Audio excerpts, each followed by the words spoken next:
Good evening. George Bernard Shaw once said, "The single biggest problem in communications is the illusion that it has taken place."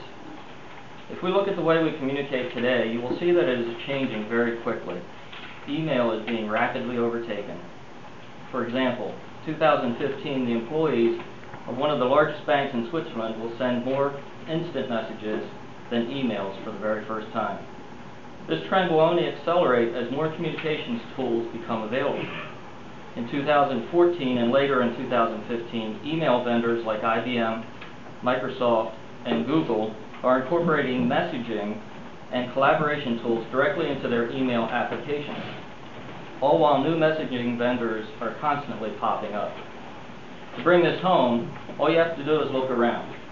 If I was not present at this meeting, I would be able to know exactly what is going on by checking the tweets of the Penn Live reporter, sitting right there. Checking the Press and Journal Facebook page, or connecting with any number of people in this room. My point is, communications and the tools available to any of us has changed the way we get our news and information, the way we talk to each other, and the way we perceive what is going on around us. In our little part of the world we call Middletown, there is a problem, and we all know it exists. That problem, in my mind, centers around communications. Good, bad, or ugly, you can pick whichever you like or how it affects you. I also see it as a place that can be changed to help unite our borough. Some examples. Minutes from these meetings have not been published or updated on the borough website since April 21st, 2014. And even on the new site, the most current minutes are from December 29th, 2014. So we have no way to keep up with what's going on in this meeting if we're not here. Contact info for our representatives is woefully out of date. Mr. Handley is still listed on the website with Mr. Wren's email address, one of my representatives. Mr. Kappenstein has a V. Arnold email address. Mrs. Einhorn has no email listed, and Ms. Malone has J. Putrid as her email. And I can't even find Mr. Bowman, who is listed nowhere on the website, one of my representatives. So I have no way to contact my folks when I want to email them. The events page still shows events from Halloween, homecoming, and the fall gathering. I understand the site is changing, I've heard that, but the existing site is what we are looking at and what people are using to look at our borough. As someone that has a little more than basic understanding and knowledge of communications, websites, and social media, I am asking for you to encourage the person or persons responsible to update the information on those communications tools to do it sooner than later. If I were to ask for a show of hands in this room, you would most likely see a few people that have knowledge and experience to understand that it does not take a whole lot of effort to update most websites. We need and want to hear the good news about what is going on in our borough, what you have planned for our future, what the goals are that you envision, and what Middletown will become. And we need to hear it from you, the council, using the tools that we use to communicate with each other. Everything is already in place. The website's there, the social media pages are there, and paid positions that should be able to use those tools.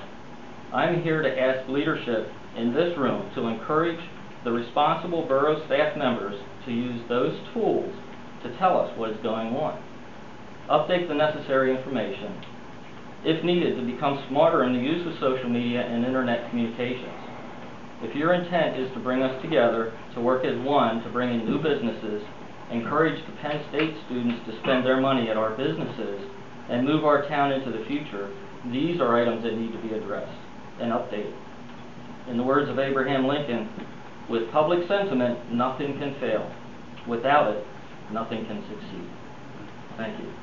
Just one note to all of that from Mr. Hawkins. Yes. Are you aware of what's been transpiring inside the Borough Hall for the last year? In No. the second phase of the early intervention program? No. It's been repeatedly talked about.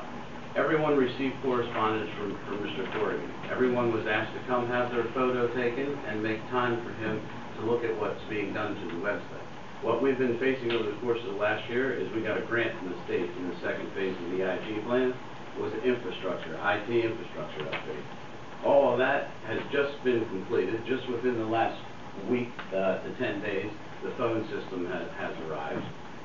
And Mr. Corrigan is almost about ready to go live. What we were faced with in terms of the website is when the website was originally launched, someone used their own credit card to purchase the domain. So it took our IT folks and Mr. Corrigan quite some time to get that back into the borough's control. All of that is what has been going on behind the scenes. I'll take full responsibility for that not getting communicated. But the decision among staff was to fix it rather than expose everything that was going forward. So I will ask my colleagues, did any of you respond to Mr. Corrigan's email to go and see the website to make sure all your information was correct when he sent the email out? No. That would be pointless. Because we've asked them to change one thing, it takes 2 seconds. I believe he sent an email 2 out. seconds. So that I'm asking. Chris, I don't think anybody... We've had it for a year now, I've been on office for a year. 2 seconds it takes to change the email address. I don't think anyone's disagreeing that the new website is necessary. I think the problem is, I myself have been asking for a phone number for 6 months, and I don't think it would take more than... I can't wait to get to the new website, but in the meantime, when people are trying to contact representatives, I've asked for 6 months for my number to be listed, and again... I'm not arguing any of that with you, Mayor, or Councilman Capistine, but what I'm tired of hearing is to suggest that, you know, nothing's being done, and the factor well, in that regard, that individual sent out an email, and no one took the time to go and trust and verify their information. I trust he has it, because I But asked you him 50 agree times that- to put it on there. You agree that When did you our send the communications email? director was negligent in not updating our information? Mr. President, 4 of us not talking. Maybe we should start there, we get 8 people instead of just 4 or 5.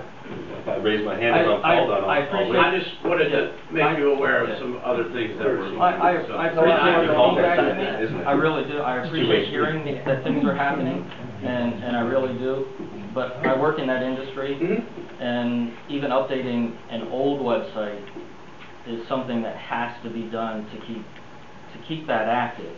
That is one of the basic factors in But you that understand industry. the challenge with the personal credit Oh, card. I understand. And, you know, and Yeah. that's why you get 2 different, it all depends where you go, what search engine you use.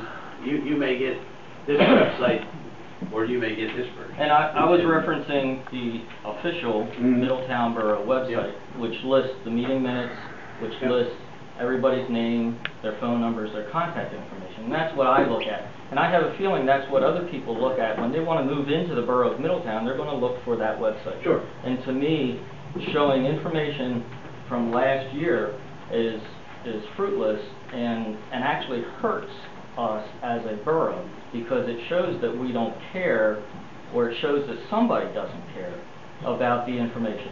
So I would encourage, and I know that you're saying that the site's about ready to go up, and I hope it does, but if it doesn't, I would encourage that old site to be updated.